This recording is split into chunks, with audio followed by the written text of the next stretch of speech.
Bismillahirrahmanirrahim. Assalamu alaikum warahmatullahi wabarakatuh. Abiti bangene we mujiraba bagiyita kabristan eyitibwa Wadi Salam. Kabristan eyitibwa Wadi Salam. Era nga okuvaano okutuuka ku haram ya Imam Ali alayhi salatu wasalam we yazikibwa. Era nga mu haram ya Imam Ali mulimu Nabi Adam ne Nuhu kilomita ngemu. We tudawano mu kifo kino ekitibwa Wadi Salam, Imam Ali alayhi salatu wasalam yakigulira abashi abe abagoberezi babeere nga bakola ki bazikibwa wano wenyini. Wano wenyini mu kifo kino kigazi nnyo eri emabega yonna, emabega w'ebizimbe yonna ejjudde kaburi z'abantu. Imam Ali n'olwekyo yakigulira abashi abe babeere nga bakola ki bazikibwa mu kifo kino ekyekitiibwa. Naye nga tetunabagendayo twagamba nti okulambula kaburisitaani n'okusabira abafu bano si bidia nga we tulaba mu Sahih Muslim volume eyokusatu page 65 tuzara Nabii sallallahu alayhi wa alihi wa sallama kabra ummihi fabaka wa abka man hawlahu. Nabbi yennyini asooka okulambula entaana ya maama we eyali nga teri Mekka oba teri Madina, naye eri makati we Mekka ne Madina. N'olwekyo yatambulanga n'agenda n'akola ekiyitibwa ziyaratul qubur. N'olwekyo yalambula maama we fabaka wa abka man hawlahu, n'akaaba ng'atuuseeyo era n'aleeta ne basahaba abaaliwo ng'amaze okwogera ku birungi bya maama we, n'aleeta ne basahaba ng'amaze okwogera ku birungi bya maama we. N'olwekyo ng'amaze okubasomesa nabo ne bawulira ennaku ne bakaaba. N'olwekyo wano tuligawo ziyaratul qubur eri mu mateeka, okwogera ebirungi by'omufu biri mu mateeka. N'olwekyo naye wawulira ennaku muli n'okaaba tekirina buzibu. Batugambye nti fabaka Nabbi yakaaba wa abka man hawlahu, n'aleeta n'abaaliwo okubeera nga bakola ki bakaaba. Wano wennyini tuyiga nti ne Qur'ani yennyini Allah subhanahu wa ta'ala tugamba mu suratul Hashr aya ey'ekkumi abakkiriza beesabira ne basabira ne baganda baabwe abasooka okubeera nga bakola ki bakkiriza. N'olwekyo ne basabira ne baganda baabwe ababasookayo owa Allah subhanahu wa ta'ala. Era nga niwe tulaba nti mu suratul Al-Isra aya 82 Allah subhanahu wa ta'ala tugamba nti Qur'ani eno gye tusoma, suratul Yasin ze tusoma, suratul Al-Fatiha ze tusoma, suratul Mulk ze tusoma, suratul Qadr ze tusoma, emirundi 10 nga tusabira abafu baffe.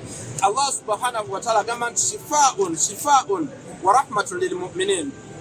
Allah subhanahu wa ta'ala agamba nti eno Qur'ani gye tusabira abafu bano era naffe gye tusoma agamba nti shifaa'un wa rahmatun lil mu'minin, kisa era ddagala eri abakkiriza. N'olwekyo abakkiriza mulimu nze akyassa nembeeramu ne baganda baffe bano abakola ki abaatusooka okukkiriza. N'olwekyo Qur'ani ebeera nga shifaa'un wa rahmatun lil mu'minin ebeera ng'ewonya era kibeera kisa eri abakkiriza bonna n'omuli abafu. Katonda kwasobola okubeesinga okubeera nga abaddiramu n'abasaasira agazambi gaffe, naffe abalamu n'abeera nga atudiramu n'atuwa obulamu obulungi, n'atugaziyiza ensonga zonna, n'atukingiriza abalabe riziki, n'atuwa n'ezzadde eddungi nga tugambye nti Qur'ani esigala nga shifaa'un wa rahmatun lil mu'minin, kisa ekiwonya. Qur'ani ewonya era kisa eri abakkiriza nga gyatuwa ng'ekirabo. N'olwekyo tusabira abafu bano ekisooka Nabbi yasooka okikola ng'asabira maama we, ekyokubiri ziyaratul qubur ziri mu mateeka, ne Qur'ani eno gye tusoma eri mu mateeka. Ffe tugamba nti mulekwa yekka si yasabira abazadde be nga baganda baffe Abawahabu n'Abasalafu bwe bagamba, naye tugamba nti Katonda agambye nti Qur'ani eno shifaa'un wa rahmatun lil mu'minin, kisa era ddagala eri abakkiriza bonna. Era ne mu suratul Hashr aya 10 n'agamba nti abajja abakkiriza beesabira ne basabira ne baganda baabwe ababasookayo. Suratul Hashr aya 10. N'olwekyo mulekwa yekka si yasaba. Ne Nabi Muhammad sallallahu alayhi wa alihi wa sallam atugamba nti iqra'u ala mawtaakum Yasin, musabire abafu baffe bano Yasin, tubeere nga tubasabira. N'olwekyo wano kifo kino kitukuvu, kifo kirungi, kigulibwa Imam Ali alayhi salatu wassalam, abakkiriza babeere nga baziikibwamu era nga kiri kumpi ne haram ya Imam Ali alayhi salatu wassalam. Haram ya Imam Ali munda omwo mulimu Imam Ali ne Nabi Adam ne Nuhu. Wano wetuli waliwo abakkiriza bano bonna ba scholars ne Nabi Salih. N'olwekyo nga etuganda mukitiibwa kyeleero Kaburisitaani bwe baziika abafu bano ekifo kino kyagulibwa Imam Ali alayhi salatu wassalam okubeera nga baziikamu abakkiriza. Muno mwenyini mu Wadi Salam era mulimu n'entaana ya Nabi Nuhu alayhi salatu wassalam ne Nabi Salih alayhi salatu wassalam. Nabo babaziika wano era nga yente zino babaziika wano mu mubiri. N'olwekyo nga tugambye okubasabira bano ziyaratul qubur si bidia.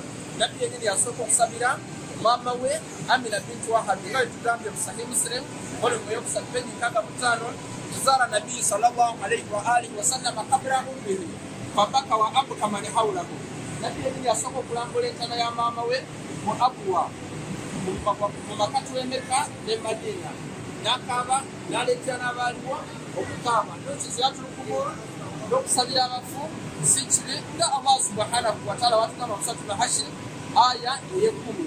Era mu kukola bino ziyatulukubulu oliwo asavingayo emmere nga sadaka tebeera bid'a nga abawahabu bwe bagambye. Naye ffe tugamba mu Suratul Imran aya 13 mpaka aya 14 Allah subhanahu wa ta'ala wagamba nti alladhina yunfiquna fi sarra'i wa dharra'i n'abasipendinga ekintu kye balina mu nnaku ne mu ssanyu. Allah subhanahu wa ta'ala wagamba nti yafuna mibiri gino ng'okubeera nga tegirya naye emibiri gyetaaga emmere. Era olugenda enjala ekyo si bid'a. Bali kukola okufuna okukola tabarrukaati. Okukola bakiyita tabarrukaati naye si bid'a okukola ku ntaana kukola abantu balikole. Era nga woolaba n'essaati ya Nabbi ng'era woolaba n'essaati ya Nabbi Yusuf alayhi salatu wassalaam newonya kitaawe Nabbi Yakub yali azibye amaaso Suratul Yusuf aya 95 mpaka 96. Olwekyo omuntu wajja n'akwonako kwa si bid'a naye afuna mikisa tabarrukaati kuba bano abantu batukuvu. Olwekyo kyo mufunze. Assalamu alaikum warahmatullahi wabarakatuh.